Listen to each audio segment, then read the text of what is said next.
Adunay nabantayan ang Commission on Population and Development kun POPCOM kabahin sa mga Pinoy couples mahitungod sa pagplano sa paghimo og pamilya. Sayranta ang report ni Mark Reggie Abella. Matod sa Commission on Population and Development, nasayran sa pagtuon nga mas gusto sa mga Pinoy couples nga motiman og mga mananap nga inay nga magkaanak. Apan alang sa uban, mamahimo mang dugano ng pag-atiman sa mga mananap ug ang anak. Actually, sa study po namin, qualitative study, sinasabi na yung mga Pilipino gusto kasi nila economic considerations first.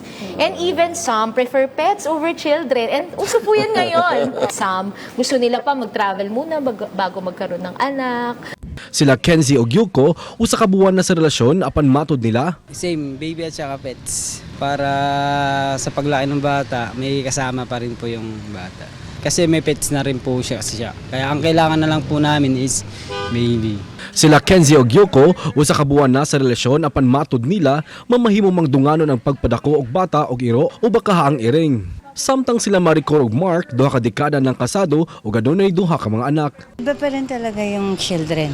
Iba kasi yung feeling na galing sa'yo. Diba? Tapos ikaw yung mismong nagpalaki, nakakausap mo. They can say, I love you too. Pag nag-I love you ka, for me, it's better or best talaga to have children.